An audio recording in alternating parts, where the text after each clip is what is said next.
તપોવન science academy આપનું હાર્દિક સ્વાગત કરે છે. મિત્રો, ગઈકાલના લેક્ચરની અંદર આપણે કલિલમય દ્રાવણો વિશે વિગતમાં ચર્ચા કરી અને આપણે ગઈકાલે કલિલમય દ્રાવણોની બનાવટની કેટલીક પદ્ધતિઓની ચર્ચા કરી. એટલે હવે આપણે એટલું વસ્તુ ખ્યાલ આવી કે કલિલમય દ્રાવણ કેવું હશે. લાયોફિલિક, લાયોફોબિક અને લાયોફિલિક હોય તો સરળતાથી બનાવી શકાય, પરંતુ લાયોફોબિક પ્રકારનું કલિલમય દ્રાવણ હોય તો એના માટે વિશેષ પદ્ધતિનો ઉપયોગ કરવો પડે છે. હવે પદ્ધતિ દ્વારા કલિલમય દ્રાવણ બની પણ ગયું, બરાબર છે, તો અગત્યનું હોય છે એનું શુદ્ધિકરણ. તો આજના લેક્ચરની અંદર મિત્રો આપણે વાત કરીશું પ્રશ્ન નંબર 27 કલિલમય દ્રાવણનું શુદ્ધિકરણ. એટલે જે કલિલમય દ્રાવણ બનેલું છે એનું શુદ્ધિકરણ વિશે ચર્ચા આપણે કરીશું અને એના આધારે જુદી જુદી પદ્ધતિઓની પણ વાત આપણે આ લેક્ચરની અંદર કરવાની થશે. પ્રશ્ન મોસ્ટ આઈમ્પી. તો વાત કરીએ કલિલમય દ્રાવણનું શુદ્ધિકરણ. હવે જ્યારે કોઈ પણ કલિલમય દ્રાવણ બને છે ત્યારે કલિલમય દ્રાવણની અંદર વધુ પ્રમાણમાં, બરાબર છે, વધુ પ્રમાણમાં ખાસ ધ્યાનમાં રાખજો, વિદ્યુત વિભાજ્ય હોય છે અને તેની અંદર દ્રાવ્ય અશુદ્ધિ જોવા મળે. હવે આપણે આગળ એવું શીખી જાય કે વિદ્યુત વિભાજ્ય હોય ને વિદ્યુત વિભાજ્ય હોય તો સ્કંદન થાય ને કે અવક્ષેપણ થાય. આ તો એની શક્યતા છે કે વધુ પ્રમાણમાં વિદ્યુત વિભાજ્ય હાજર છે અને વધુ પ્રમાણમાં વિદ્યુત વિભાજ્ય હાજર હોવાને કારણે કલિલમય કણોનું સ્કંદન થવાની શક્યતા છે. સ્કંદન એટલે કે અવક્ષેપણ થવાની શક્યતા છે, એટલે કે એનું અવક્ષેપણ થઈ શકે છે. પરંતુ આપણે તો શુદ્ધિકરણ કરવું છે, તો શુદ્ધિકરણ કરવા માટે શું કરવું પડશે? વિદ્યુત વિભાજ્યની માત્રા બને એટલી ઓછી રાખવી પડે. એટલે વિદ્યુત વિભાજ્ય જેની પાસે વધારે છે એમાંથી વિદ્યુત વિભાજ્ય આપણે શું કરવું પડશે? ઓછું કરવું પડે અને એ રીતે દ્રાવ્યની અંદર રહેલી અશુદ્ધિઓને પણ દૂર કરીને ન્યૂનતમ અશુદ્ધિઓને રાખીને આપણે કલિલમય દ્રાવણનું શુદ્ધિકરણ કરી શકીએ, જેના માટે જુદી જુદી પદ્ધતિઓ વપરાય છે. તો પહેલા વાત કરીએ શું હોય છે કે જ્યારે કલિલમય દ્રાવણ બનાવવામાં આવે, જ્યારે કલિલમય દ્રાવણ બનાવવામાં આવે છે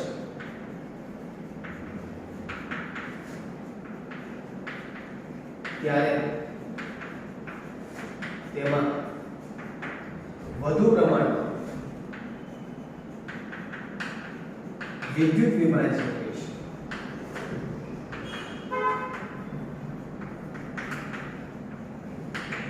અને કેટલીક દ્રાવ્ય અશુદ્ધિ પણ હોય છે. એટલે કે જ્યારે દ્રાવણ બન્યું કોઈ પણ પદ્ધતિથી બનાવી, આગળ આપણે શીખાયમાં, ત્યારે તેની અંદર વધુ પ્રમાણમાં વિદ્યુત વિભાજ્ય હશે અને એ ઉપરાંત શું જોવા મળે? દ્રાવ્ય કેટલીક અશુદ્ધિ. હમણાં જ આપણે વાત કરી કે વધુ પ્રમાણમાં વિદ્યુત વિભાજ્યને કારણે, વધુ પ્રમાણમાં વિદ્યુત વિભાજ્યના કારણે કલિલ કણોનું સ્કંદન થઈ શકે છે. સ્કંદન એટલે કે અવક્ષેપણ.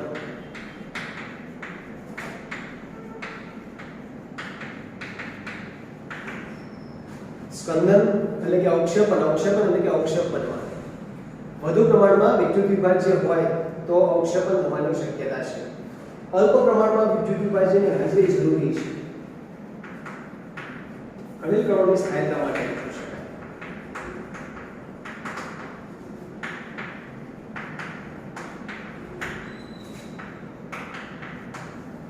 અલ્પ પ્રમાણમાં વિદ્યુત વિભાજ્યની હાજરી જરૂરી છે.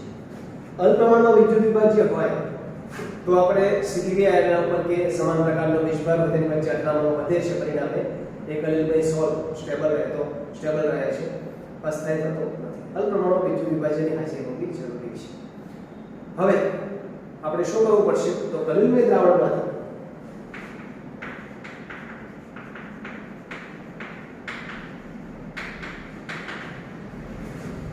વધારાના વિદ્યુત વિભાજ્યને દૂર કરી અને ન્યૂનતમ અશુદ્ધિ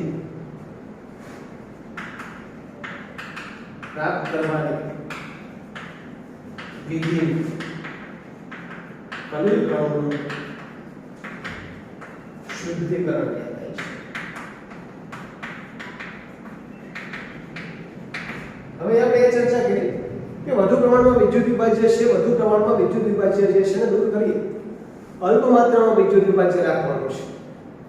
અલ્પ માત્રામાં વિદ્યુત વિભાજ્ય રાખીએ છીએ અને એ ઉપરાંત વધારાની અશુદ્ધિઓ જે છે ન્યૂનતમ સુધી, આપણે તો ખરેખર અશુદ્ધિને સતત બધી જ દૂર કરી દેવી છે, પરંતુ બધી જ 100% ક્યારેય દૂર થતી નથી. ઇમ્પ્યુરિટી 0.001% પણ રહી જશે, એટલા માટે શબ્દ વાપરેલો છે અલ્પતમ, મહત્તમ જેટલી દૂર થાય એટલી કરવાની છે, ઓછામાં ઓછી અશુદ્ધિ રાખવાની છે. અને આ પદ્ધતિ જે થાય, આ પદ્ધતિને કલિલમય કણોનું કે કલિલમય દ્રાવણનું શુદ્ધિકરણ તરીકે ઓળખી શકાય. દ્રાવણનું આપણે શુદ્ધિકરણ કરીએ છીએ, બરાબર છે, અને દ્રાવણના શુદ્ધિકરણ કરવા માટે મિત્રો કેટલીક પદ્ધતિઓ અગત્યની હોય છે, જે પદ્ધતિઓ આપણે શીખવાની છે. મિત્રો આનો 4 લીટી જે લખેલી છે અને વ્યવસ્થિત સ્ક્રીનશોટ પાડી દેવાનો, આમાં જ પછી આપણે આગળ વધીશું. મિત્રો આગળ વાત કરીએ. પહેલી પદ્ધતિ પાર સંશ્લેષણ અથવા ડાયાલિસિસ. આ પદ્ધતિની અંદર ડાયાલિસિસ કરવામાં આવે છે, પાર સંશ્લેષણ કરવામાં આવે છે. તો અહીંયા વાત કરીએ પ્રમાણે આ પદ્ધતિમાં ઓગળેલો જે પદાર્થ છે એ પદાર્થને કલિલમય દ્રાવણમાંથી દૂર કરવા માટે ચોક્કસ પ્રકારના પડદાનો ઉપયોગ થાય છે. ચોક્કસ પ્રકારના પડદાની અંદર આપણે લઈ શકીશું સેલોફેન પેપર, પાર્ચમેન્ટ પેપર અથવા બટર પેપર પણ ઘણી જગ્યાએ વાપરી શકાય છે. તો આ પેપર જે છે એ સાચા કણોને પસાર થવા દે છે, પરંતુ કલિલમય કણોને પસાર થવા દેતું નથી. એટલે કે દ્રાવકના જે કણો છે એ કણોને પસાર થવા દે છે, પરંતુ જે કલિલના કણો છે એને પસાર થવા દેતું નથી. એ કન્સેપ્ટનો ઉપયોગ કરીશું આપણે. તો એના માટે વાત કરીએ. આ પદ્ધતિ માં ઓગાળેલા, હવે શબ્દ આવે દ્રાવી, ઓગાળેલા પદાર્થ ચોક્કસ પડદા દ્વારા પ્રસરણનો ઉપયોગ કરી શુદ્ધિકરણ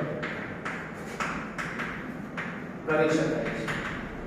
એટલે કે આપણે શુદ્ધિકરણ કરવું છે, ચોક્કસ પડદાનો ઉપયોગ કરીશું. પડદા તરીકે પાર્ચમેન્ટ પેપર, સેલોફેન પેપર વગેરેનો ઉપયોગમાં લઈ શકીએ.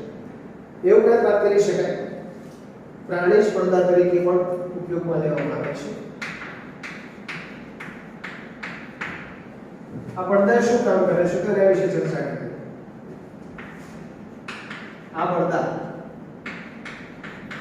એ સાચા કણોને પસાર થવા દે છે. સાચા કણો જેમાં આવે આયન અથવા અણુ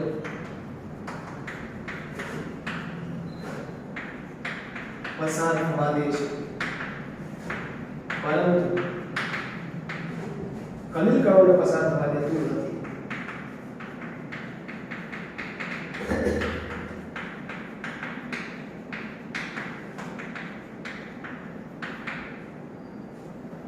એટલે કે આ પડદો જે છે ને હવે આપણે બેગ બનાવીશું. બેગ એટલે કે થેલી.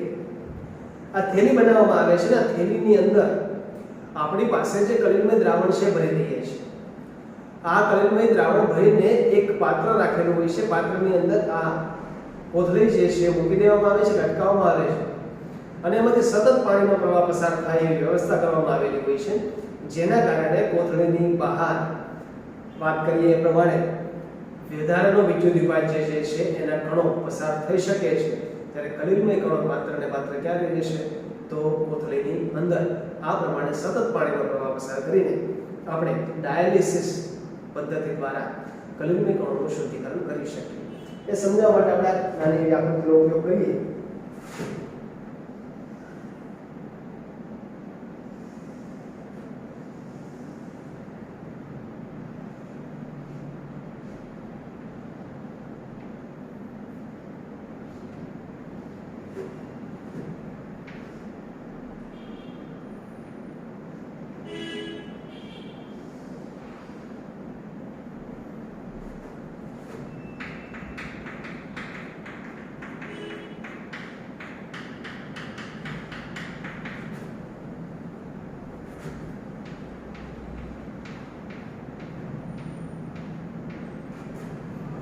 આપણે જોઈ શકીએ પ્રમાણે આ પેપર જે છે, કોથળી જે છે, એને આપણે સેલોફેન પેપર અથવા પાર્ચમેન્ટ પેપર અથવા તો પ્રાણી સ્પર્ધાની બનાવેલી શું છે? એની કોથળી છે. બરાબર.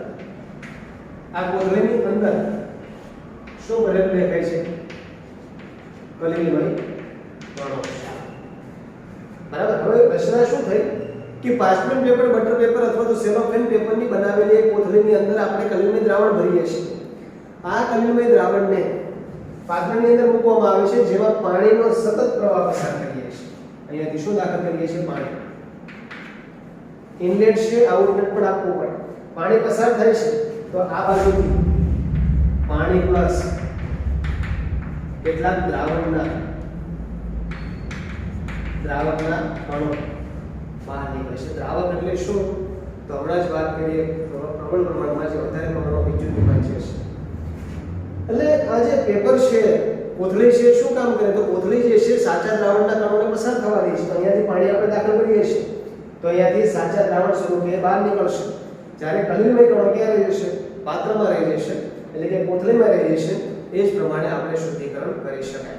તો આ જ વિગત આપણે લખી શકીએ. આ પેપરની બનાવેલી બેગ અથવા તો કોથળીમાં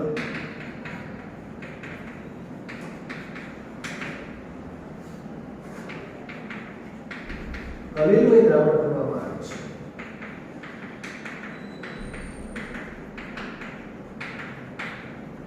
તેને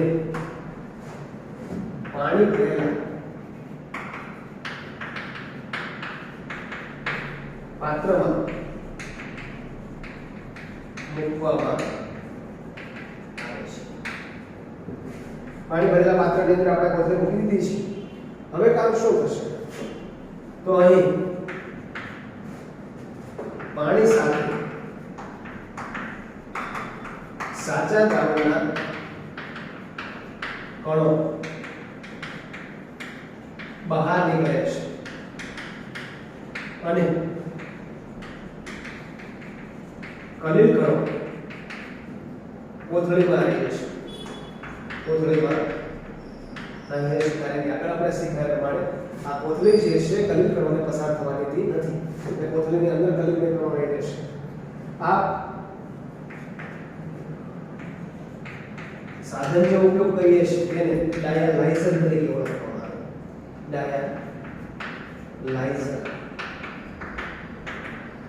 ડાયાલાઇઝર તરીકે ઓળખીશું અથવા તો પાર સંશ્લેષક તરીકે ઓળખવામાં આવે છે. જે રીતે મિત્રો કિડની ડાયાલિસિસની પ્રક્રિયા હોય, કિડની ડાયાલિસિસની અંદર પણ આ જ પ્રકારની પ્રક્રિયા કરવામાં આવે છે.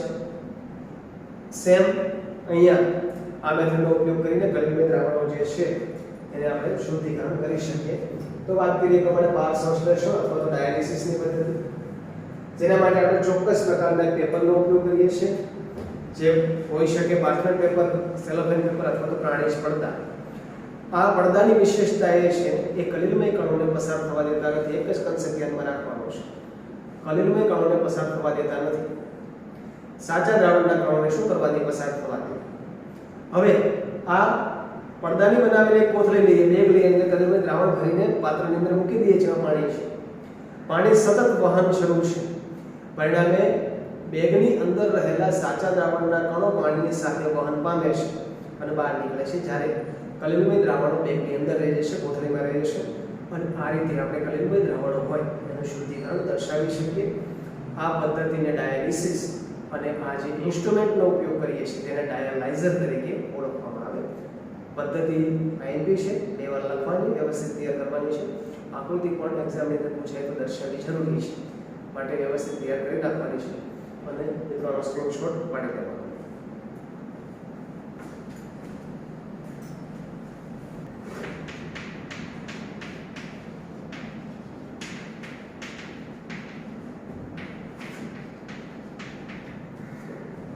મિત્રો, આમાં બીજો પ્રશ્ન, ડાયાલિસિસ પછી વિદ્યુત ડાયાલિસિસ. હવે બંનેમાં એક જ ડિફરન્સ, બાકી આખી થિયરી સેમ લખી શકાય.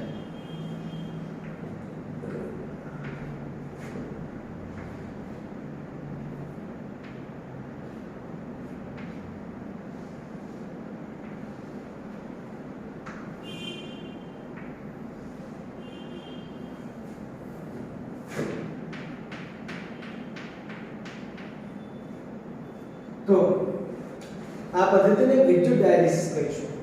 વિદ્યુત ડાયાલિસિસમાં તફાવત શું? તો વિદ્યુત ડાયાલિસિસમાં વિદ્યુત ધ્રુવનો ઉપયોગ કરવામાં આવે છે.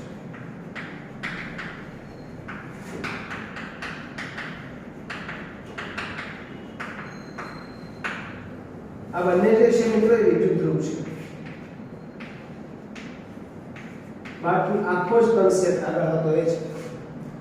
હવે અહીંયા શું થાય કે આપણે હમણાં જ વાત કરી એ પ્રમાણે કે કલિલમય દ્રાવણ હતું એની પાસે વધારે પ્રમાણમાં વિદ્યુત વિભાજ્ય છે, મારે વિદ્યુત વિભાજનને દૂર કરવું છે. તો એક મેથડ ડાયાલિસિસની થઈ જેમાં પાણીના પ્રવાહ દ્વારા સાચા કણો દૂર કરી શકાય. એના કરતાં વધારે ઇફેક્ટિવ મેથડ વિદ્યુત ડાયાલિસિસ કહેવાય. કારણ કે કોઈ પણ વિદ્યુત વિભાજ્ય હશે એની ઉપર ચાર્જ હોય, પોઝિટિવ અથવા નેગેટિવ. જો એ પોઝિટિવ ચાર્જ હોય તો વિદ્યુત ધ્રુવ નેગેટિવ તરફ આકર્ષણ બળ પામશે અને જો નેગેટિવ ચાર્જ હોય તો કોના તરફ આકર્ષણ બળ પામે? પોઝિટિવ ચાર્જ તરફ આકર્ષણ બળ પામે છે. બરાબર છે? એટલે ટૂંકમાં કહેવાનો અર્થ એ છે કે અહીંયા આપણે ફોર્સફુલી ડાયાલિસિસ કરીએ છીએ કે વિદ્યુત પ્રવાહ લાગુ પાડીએ છીએ એટલે આકર્ષણ બળના કારણે ઝડપથી ડાયાલિસિસ થશે. બરાબર છે? ઝડપથી કણો જે છે એ સેપરેટ થાય છે. તો આ પદ્ધતિને વિદ્યુત ડાયાલિસિસ તરીકે ઓળખવામાં આવે છે. માત્ર એક જ તફાવત છે, વિદ્યુત ધ્રુવ. બરાબર છે? આ બાબત ખાસ ધ્યાનમાં રાખવાની. કિડની ડાયાલિસિસ જે છે એ આ પ્રકારની મેથડનો ઉપયોગ કરીને કરવામાં આવે છે અને આપણે શું કહીશું? વિદ્યુત ડાયાલિસિસ. બરાબર? વ્યવસ્થિત સ્ક્રીનશોટ કરી આકૃતિમાં પાડી દેવાનો છે. માત્ર એક જ ફેરફાર છે, એટલે કોઈ ફેરફાર નથી. મિત્રો, વાત કરીએ ત્રીજી મેથડ. ત્રીજી મેથડ છે અલ્ટ્રા ફિલ્ટ્રેશન અથવા તો સૂક્ષ્મ ગાળણ. નામ પરથી છે ફિલ્ટ્રેશન, જેને ફિલ્ટર કહીએ છીએ આપણે. સૂક્ષ્મ ગાળણ કરીએ છીએ. તો આપણે આગળ પણ શીખ્યા, હજુ પણ કહું છું, કલિલમય દ્રાવણ હોય એની પાસે બે વસ્તુઓ છે. એક કલિલમય કણો અને બીજી વસ્તુ જે કંઈ દ્રાવણ છે લિક્વિડ ફોર્મમાં છે. બરાબર? તો કલિલમય દ્રાવણ જે છે એની પાસે દ્રાવ્ય જે હોય એ કલિલમય કણો જે છે એમાં કલિલમય કણોને આપણે સેપરેટ કરવા છે. બરાબર છે? એના માટેની આ પદ્ધતિ જે છે અલ્ટ્રા ફિલ્ટ્રેશન તરીકે ઓળખવામાં આવે છે. તો એવું કહી શકાય, અલ્ટ્રા ફિલ્ટ્રેશન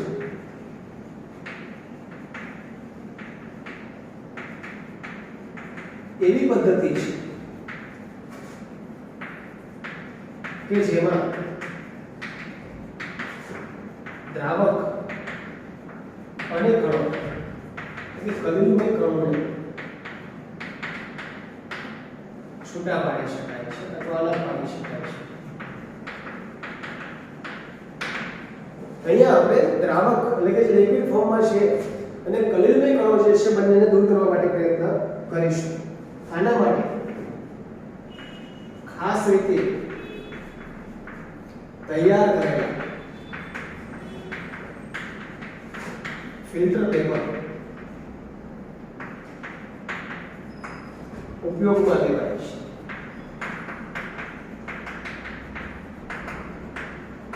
જે કલીલ કણો સિવાય અન્ય ઘટક માટે પારગમ્ય હોય છે. એટલે કે વિશિષ્ટ પ્રકારનું ફિલ્ટર પેપર બનાવેલું છે ને વિશિષ્ટ પ્રકારનું ફિલ્ટર પેપર એવું છે જે કલીલમય કણોને પસાર થવા દેતું નથી. એટલે કલીલમય કણ સિવાય અન્ય માટે પારગમ્ય છે, અન્ય બધાને પસાર થવા દે છે. એક દ્રાવણ હોય, દ્રાવણની અંદર કલીલમય કણો છે, સાથે અન્ય લિક્વિડ છે, લિક્વિડ છે એને આપણે દ્રાવક કહીએ છીએ. હવે ફિલ્ટર પેપર લઈએ, ફિલ્ટર પેપરમાં આપણે ગાળીએ છીએ તો શું થશે? કલીલમય કણોને પસાર થવા દેતું નથી એટલે કલીલમય કણો માટે પારગમ્ય નથી. બાકી આ બધા માટે શું કહી શકાય? પારગમ્ય. તો કલીલ કણો સિવાય અન્ય ઘટકો માટે શું છે? પારગમ્ય હોય છે. હવે આના માટે સાદું ફિલ્ટર પેપર વાપરી શકાય કે નહીં? તો સાદું ફિલ્ટર પેપર હોય એની પાસે કણોના પેપર પાસે છિદ્રો મોટા હોય છે જે કલીલ કણોને પણ પસાર થવા દે છે. બરાબર? માટે સાદું ફિલ્ટર પેપર વાપરી શકાતું નથી. સાદું ફિલ્ટર પેપર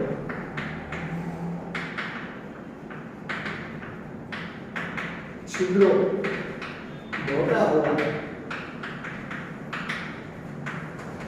કલીલ કણોને પસાર થવા દે છે.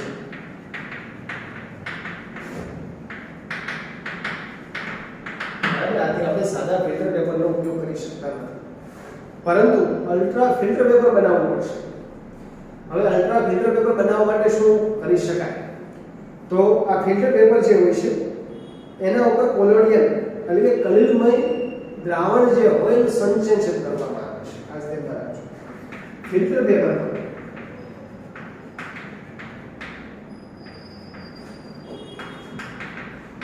કલીલમય દ્રાવણ એટલે કે કોલોડિયમ એટલે શું કરીએ છીએ? સંચેચન કરી અલ્ટ્રા ફિલ્ટર પેપર બનાવી શકાય છે.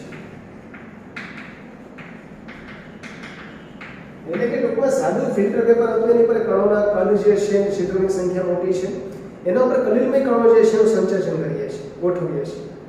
પરિણામે છિદ્રો જે છે નાના બને છે. સંચેચન કરીને બનાવી શકાય. પરિણામે છિદ્રો નાના બને અને કલીલમય કણને પસાર થવા દેતું નથી. એટલે કે સાદું ફિલ્ટર ઉપર પેપર હતું એની ઉપર કલીલમય કણો જે છે એનું સંચેચન કરવામાં આવે છે. પરિણામે છિદ્રો જે હતા મોટા એ નાના બની જશે. માટે કલીલમય કણ હવે પસાર થઈ શકશે નહીં. જેમ કે કોલોડિયમની લીધે 4% નાઇટ્રોસેલ્યુલોઝ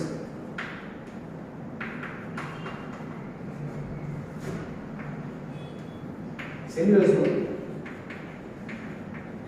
આલ્કોહોલ અને ઇથરમાં દ્રાવણ 4% નાઇટ્રોસેલ્યુલોઝ જે છે આલ્કોહોલ અને ઇથરની અંદર બનાવેલું દ્રાવણ જે કોલોડિયમ તરીકે વાપરે છે. એમસીક્યુ માટેનો પ્રશ્ન છે. કોલોડિયમ દ્રાવણમાં શું હોય? તો 4% નાઇટ્રોસેલ્યુલોઝ અને આલ્કોહોલનું ઇથરમાં દ્રાવણ. તેની અંદર ફિલ્ટર પેપર ડુબાડવામાં આવે છે. એમાં ફિલ્ટર પેપર મૂકવામાં આવે છે.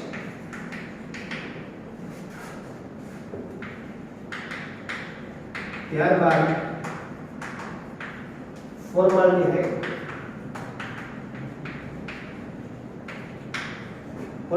તેના ઉપર નાખીને તેને સૂકવતા તે સખત બને છે.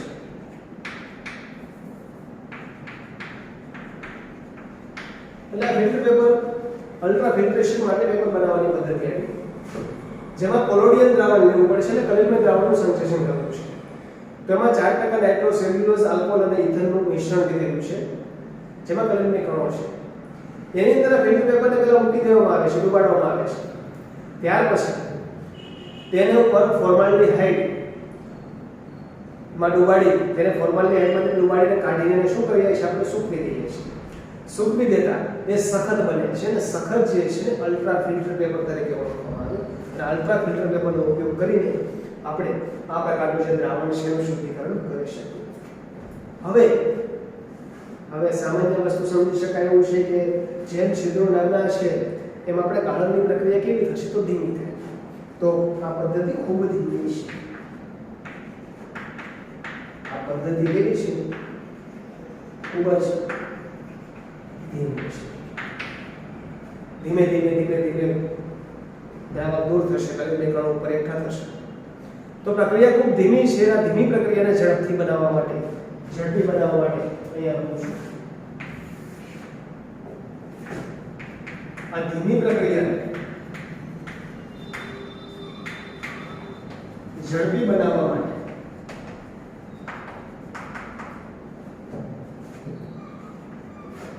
સંક્ષેપ અથવા દબાણ નો ઉપયોગ થાય છે.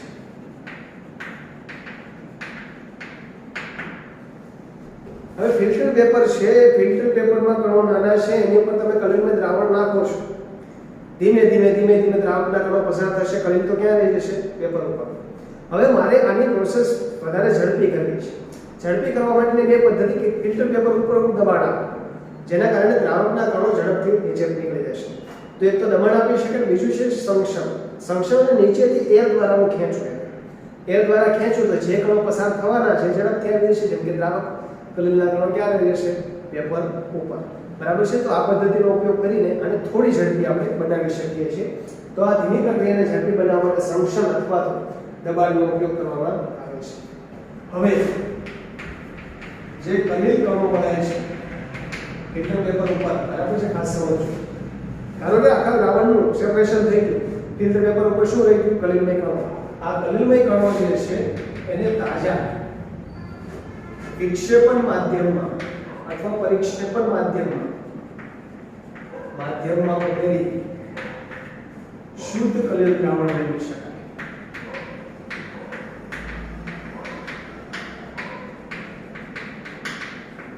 આપણે તો દ્રાવણ જ મેળવવું છે, આપણે શુદ્ધિકરણ કરવું છે.